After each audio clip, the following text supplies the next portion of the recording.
Hair transplant scam in India. बहुत सारे लोग ऐसा सोचते हैं। इसके पीछे का ट्रूथ क्या है, क्या इसके प्रोज एंड कॉन्स हैं, वो मैं आपको बताऊंगा इस वीडियो में। नमस्कार दोस्तों, मेरे कुछ दोस्तों ने, कुछ लोगों ने कमेंट किया था कि हेयर ट्रांसप्लांट के ऊपर वीडियो बनाइए। आजकल बहुत ज़्यादा स्कैम हो रहा है हेयर ट्रांसप्लांट को लेके। बहुत सारे लोगों के मन में क्वेश्चन है कि हेयर ट्रांसप्लांट जिससे कैंसर होता है या कोई एलर्जी होती है या फेल हो जाता है, क्या होता है, क्योंकि उनको नहीं पता कि वो किससे गाइडेंस ले। आजकल हेयर ट्रांसप्लांट की जानकारी डेंटिस्ट भी दे रहे हैं, डर्मेटोलॉजिस्ट भी दे रहे हैं। आखिर किस डॉक्टर से सजेशन ले, किस डॉक्टर के पास आप जाएं हेयर ट्रांसप्लांट अगर आप प्लान करना चाहते हैं तो। इस वीडियो में हम इसी के बारे में बात करेंगे। वीडियो थोड़ी सी लंबी हो जाएगी, मैं शॉर्ट करने की कोशिश करूंगा। वीडियो के लास्ट तक बने रहिएगा अगर आपको एक्चुअल हेयर ट्रांसप्लांट के बारे में जानना है तो। इस वीडियो में बताऊंगा आपको हेयर ट्रांसप्लांट से पहले क्या करना चाहिए, क्या गलती नहीं करनी चाहिए, हेयर ट्रांसप्लांट के बाद क्या करना चाहिए, क्या गलती नहीं करनी चाहिए,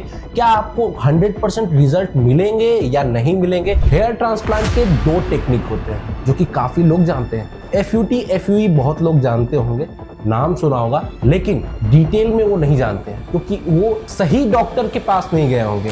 FUT मतलब होता है फॉलिक्यूलर यूनिट ट्रांसप्लांटेशन और FUE मतलब होता है फॉलिक्यूलर यूनिट एक्सट्रैक्शन। देखिए, पहले तो मैं ये बता दूं आपको कि FUT और FUE क्या होता है। हमारे सर के पीछे एक एरिया होता है जिसको हम बोलते हैं डोनर एरिया। ये जो होता है हमारा, ये डोनर एरिया, अभी आप पिक्चर में देख रहे होंगे, इसे डोनर एरिया बोलते हैं। यहाँ से बाल निकाला जाता है हेयर ट्रांसप्लांट के लिए। आप सोच रहे होंगे कहीं और से बाल क्यों नहीं लिया जाता। आपने देखा होगा बहुत सारे बूढ़े व्यक्तियों को भी, सबके बाल आगे के हर जगह पे चले जाते हैं लेकिन पीछे के बाल नहीं गिरते क्योंकि वो डोनर एरिया है, क्योंकि ये एक नंबर क्वालिटी के बाल होते हैं। अब बात करते हैं चेस्ट के बाल। चेस्ट के बाल या कहीं और के बाल ये यूज नहीं किया जाता, या बियर्ड, मुस्टैच के बाल, क्योंकि ये B ग्रेड कैटेगरी के बाल होते हैं। डोनर एरिया के बाल A ग्रेड क्वालिटी के होते हैं, इसे यूज किया जाता है क्योंकि हेयर फॉल नहीं होता है। पहली बात तो ये बता दूं, अगर हेयर फॉल आपका पूरा ही, आप गंजा हो चुके हैं, आपकी बाल्डनेस एरिया पूरा ही हो चुका है, तो आप इस लालच में न रहें। आप जाके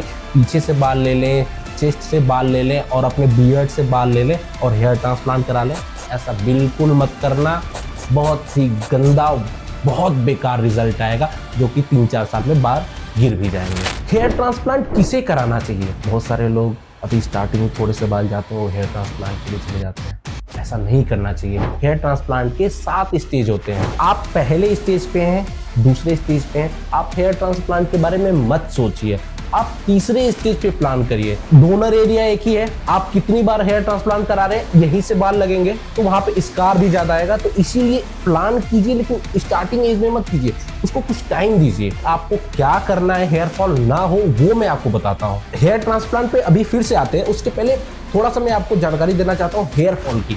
अगर हेयर फॉल होता है तो बहुत सारे लोग मिनॉक्सिडिल यूज करते हैं, बिल्कुल मत करना। बहुत सारे लोगों ने मिनॉक्सिडिल यूज किया, उनसे जाके आप पूछना, 5-6 महीने वो लगातार यूज करते हैं, बाल तो ग्रोथ होते हैं लेकिन जैसे वो छोड़ते हैं बहुत ज्यादा नुकसान करता है, बहुत ज्यादा। या कोई टैबलेट्स या मेडिसिन ऐसा कुछ नहीं होता। कुछ चीजें होती है जो मैं आपको बताऊंगा। कौन आपको सजेस्ट कर सकता है, मैं डॉक्टर नहीं हूँ, लेकिन कौन डॉक्टर आपको सजेस्ट कर सकता है ये मैं आपको बता सकता हूँ। आपको हमेशा एक सर्टिफाइड प्लास्टिक सर्जन से ही कंसल्ट करनी है और किसी डॉक्टर से आपको कंसल्ट नहीं करनी है। और आप डॉक्टर से कंसल्ट करने जाए तो उससे पहले आप डॉक्टर की डिग्री वगैरह आप चेक कर सकते हैं, मांग सकते हैं वहां से, ये आपका अधिकार है, आप उनसे मांग सकते हैं। हेयर ट्रांसप्लांट से कैंसर होता है? बिल्कुल नहीं, कि आपके बाल ही आपके हेड में लगाए जाते हैं। हेयर ट्रांसप्लांट से एलर्जी होता है? हाँ, हो सकता है। हेयर ट्रांसप्लांट आप कहाँ करा रहे हैं वो बहुत इंपॉर्टेंट है। आप हेयर ट्रांसप्लांट किसी भी अन्य डॉक्टर से नहीं करा सकते हैं, सिर्फ और सिर्फ प्लास्टिक सर्जन से ही करा सकते हैं। प्लास्टिक सर्जन को छोड़ के और किसी को भी हेयर ट्रांसप्लांट करने का परमिशन या उनको लाइसेंस नहीं है। अब कुछ लोग का ये है कि हेयर ट्रांसप्लांट से डेथ होता है, ऐसा भी कुछ मिथ है।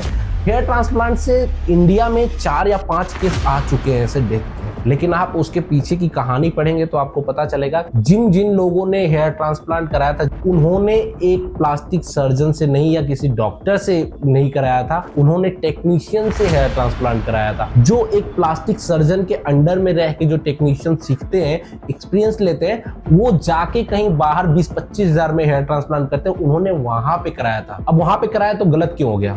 क्योंकि जो उनके मेडिकल इंस्ट्रूमेंट होते हैं वो अच्छे से ऑटोक्लेव नहीं होते। ऑटोक्लेव ऑटोक्लेव एक मशीन में होता है, बहुत महंगी आती है। ऑटोक्लेव की भी बात छोड़िए, हेयर ट्रांसप्लांट पढ़ के करना, एक डॉक्टर से करना और एक सीखे सिखाए से कराने में बहुत फर्क होता है। एफयूटी में कैसे हेयर ट्रांसप्लांट करते हैं और एफयूई में कैसे करते हैं। एफयूटी में क्या करते हैं कि पीछे से एक स्ट्रिप लेते हैं, उस स्ट्रिप की कटिंग करते हैं, उसमें से एक एक बाल निकाला जाता है। और एफयूई में क्या करते हैं, एफयूई में पंचिंग मशीन होती है मोटर वाली, जो कि अभी आप वीडियो में देखना और पिक्चर में देखना, उस मोटर से एक एक बाल को निकाला जाता है। मोटराइज पंच होता है जिससे एक एक बाल को निकाला जाता है। आपको डॉक्टर बोल दिया 10,000 बाल लगा देंगे, 6,000 बाल लगा देंगे, लेकिन आपको पता कैसे चलेगा 6,000 बाल लगे या 10,000 बाल लगे? तो मैं आपको बता दूं, बाल में ग्राफ्ट होते हैं, जो हेयर आपके निकाले जाते हैं वो ग्राफ्ट के रेशियो में निकाले जाते हैं। तो एक ग्राफ्ट में 1 फॉलिकल्स भी हो सकते हैं, 2 फॉलिकल्स भी हो सकते हैं, 3, 4, 5 फॉलिकल्स तक हो सकते हैं। फॉलिकल्स मतलब एक बाल। तो ग्राफ्ट आपकी जो कटिंग करके पीछे से निकाली जाती है, उसमें वो ग्राफ्ट के नंबर में निकाली जाती है, फिर उसको फॉलिकल्स में कन्वर्ट किया जाता है। उस हिसाब से रेशियो में कन्वर्ट किया जाता है कि कितने बाल लगे हैं। एक ग्राफ्ट में 1 से लेके 5 बाल हो सकते हैं। एफयूटी सही है या एफयूई कराना सही है? सही दोनों है, डिपेंड करता है कि आपके डॉक्टर को आता क्या चीज ज्यादा बेटर तरीके से है। अगर आप किसी प्लास्टिक सर्जन के पास जा रहे हैं, उनके रिजल्ट देख रहे हैं, अगर एफयूई के रिजल्ट अच्छे हैं और आपके डॉक्टर को सिर्फ एफयूई ही आता है, तो उनसे एफयूई ही कराएं। अगर आपके डॉक्टर को एफयूटी आता है बेटर, तो एफयूटी ही कराएं, क्योंकि एफयूटी के डॉक्टर एफयूई के ज्यादा अच्छे रिजल्ट नहीं दे सकते और एफयूई के डॉक्टर एफयूटी के ज्यादा अच्छे रिजल्ट नहीं दे सकते। अब मैं आपको अगर बात बताऊं तो आपको एफयूटी कराना चाहिए। अगर आपके डॉक्टर कर रहे हैं एफयूटी, अगर अच्छा रिजल्ट दे रहे हैं, तो एफयूटी कराना चाहिए। रीजन ये है कि अगर आपके पीछे से एक स्टेप निकालते हैं और उसको स्टिच कर देते हैं तो पता नहीं चलता।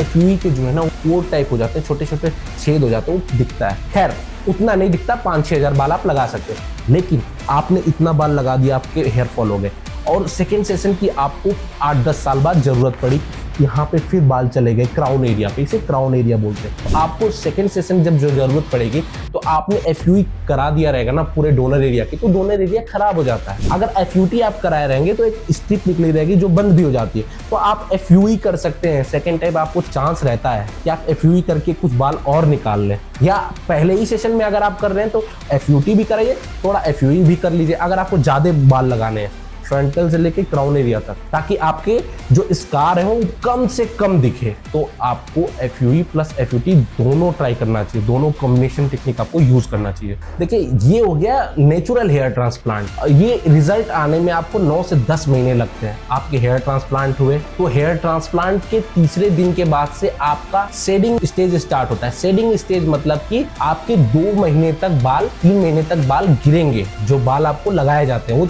गिरेंगे एक एक करके। उसको तीसरे महीने के बाद वो बाल फिर से रीग्रोथ करने स्टार्ट होता है, तो उसका रिजल्ट आपको 9 से 10 महीने में देखने को मिलता है, जो कि नेचुरल रिजल्ट होता है। इस वीडियो में मैं आपको कोई चीज सजेस्ट नहीं कर रहा हूँ, मैं आपको बस बता रहा हूँ। अब सेम डे रिजल्ट के लिए क्या करें, और आपको पैच नहीं लगाना है, उसके लिए आता है सिंथेटिक बायोफाइबर। बायोफाइबर 2 तरीके के आते हैं, सिंथेटिक बायोफाइबर, नीड ऑफ बायोफाइबर। जहां तक मैंने स्टडी किया है, सिंथेटिक बायोफाइबर में एलर्जिक के चांसेस होते हैं और नीडो बायोफाइबर में एलर्जिक के चांसेस नहीं होते हैं, ना मात्र के रेशियो में होते हैं। बाकी आपको डॉक्टर बताएंगे, तो ये आप चूज कर सकते हैं। और जो कि बायोफाइबर में एक चीज है कि आप उसको लगा लेंगे तो आपके तुरंत बाल तो आ जाएंगे, लेकिन हर साल 20% बाल इसमें से गिरते रहते हैं, जो कि आपको डॉक्टर भी बताएंगे। अगर ना बताए तो मैं बता दे रहा हूँ, और ये बहुत ज्यादा एक्सपेंसिव होते हैं। हेयर ट्रांसप्लांट के रिजल्ट कब तक रहते हैं, तो हेयर ट्रांसप्लांट के रिजल्ट 15 से 20 साल अप्रोक्स आप लगा लीजिए कि 15 से 20 साल रहते हैं। हाँ, जो हेयर ट्रांसप्लांट हुए, लेकिन उसमें एक कंडीशन है कि हेयर ट्रांसप्लांट के बाद 6 महीने तक आपको 2 चीज करनी बहुत जरूरी है। क्या? 6 महीने आपको पीआरपी लेना जरूरी है और 6 महीने मल्टीविटामिन चलाना जरूरी है। जब आपके हेयर ट्रांसप्लांट किए जाते हैं तो स्पेसिंग किए जाते हैं, मतलब छेद बनाए जाते हैं, होल बनाए जाते हैं, जिसमें बाल आपके डाले जाते हैं एक एक करके। तो उस स्पेसिंग करते टाइम अगल बगल के बाल भी डैमेज होते हैं थोड़े बहुत, तो उसके लिए पीआरपी मल्टीविटामिन लिए जाते हैं, ताकि वो बाल भी और मजबूत हो जाए, ताकि उनको कोई नुकसान ना हो। तो याद रखें ये चीज, हेयर ट्रांसप्लांट के बाद पीआरपी और मल्टीविटामिन खाना जरूरी है। हेयर ट्रांसप्लांट से पहले आप अगर फिनेस्ट्राइड ले रहे हैं हेयर ग्रोथ के लिए, और हेयर ट्रांसप्लांट के लिए आपके डॉक्टर बोल रहे हैं आपको फिनेस्ट्राइड लेना पड़ सकता है, तो प्लीज मैं ये नहीं बोलूंगा आप जाके डॉक्टर से, कई डॉक्टर से जाके कंसल्ट करिए, लेकिन मेरे हिसाब से जो मैंने अभी स्टडी किया उसके हिसाब से हेयर ट्रांसप्लांट के बाद फेनेस्ट्राइड की जरूरत नहीं पड़ती। अगर आपके डॉक्टर आपको बोल रहे हैं कि फेनेस्ट्राइड लेना पड़ेगा, इसका मतलब ये है कि वो डोनर एरिया से हट के बाल कहीं से लिए हैं। उसके अगर ऊपर जाते हैं या नीचे आते हैं तो वो बहुत रिस्की होते हैं, क्यों हेयर फॉल हो जाएंगे। अगर आपके डॉक्टर हेयर ट्रांसप्लांट की बात बोल रहे हैं फेनेस्ट्राइड लेना चाहिए, लेना पड़ेगा, तो मतलब वहां से आप फिर हेयर ट्रांसप्लांट मत कराओ, कहीं और भी डॉक्टर को देखो, क्योंकि हेयर ट्रांसप्लांट के बाद हेयर फेनेस्ट्राइड की जरूरत नहीं पड़ सकती। हेयर ट्रांसप्लांट के बाद एक गलती और ना करना, आप कहीं भी लोकल चचा ताऊ वाले सैलून पे मत चले जाना, वहां पे जाके डाई करवा लेना, नहीं तो उससे भी क्या होता है बाल जो होते हैं गिर जाते हैं। हाँ आप डाई करा सकते हो, लेकिन ब्रांडेड कराना, हमेशा अच्छे ब्रांड का डाई यूज करना, वो आपके डॉक्टर आपको बता देंगे। हेयर ट्रांसप्लांट सिर्फ सर के लिए नहीं होता, बियर्ड के लिए भी होता है। आप बियर्ड ट्रांसप्लांट भी कर सकते हैं, मुस्टैच ट्रांसप्लांट भी कर सकते हैं, आजकल इसके भी रिजल्ट बहुत अच्छे आते हैं। अगर आप ये वीडियो कहीं जहां से भी देख रहे हैं, आप कमेंट बॉक्स में बताइए कि आप कहां से वीडियो देख रहे हैं, जैसे दिल्ली है, चाहे मुंबई है या गुजरात है, तो मैं वहां बता सकता हूँ 3-4 डॉक्टर जिनको मैं रिव्यू करूंगा, स्टडी करूंगा, और मैं बता सकता हूँ कि आपको कहाँ हेयर ट्रांसप्लांट कराना चाहिए। किसी भी चीज के बारे में अगर आप जानकारी चाहते हैं कमेंट करें, अगर मुझे लगेगा इस पे वीडियो बनाना चाहिए तो मैं जरूर बनाऊंगा। और अगली वीडियो अगर आपको जानना है जो हेयर रीग्रोथ के लिए मिनॉक्सिडिल टाइप कई सारे प्रोडक्ट लॉन्च किए, कोई चॉकलेट दे रहा है, कोई ऑयल दे रहा है, इसके ऊपर वीडियो बनाना है तो मैं बनाऊंगा। अगर हेयर ट्रांसप्लांट में और किसी टॉपिक के ऊपर वीडियो बनाना है तो भी मैं बनाऊंगा, उसको कमेंट बॉक्स में आप जरूर बताएं। नमस्कार।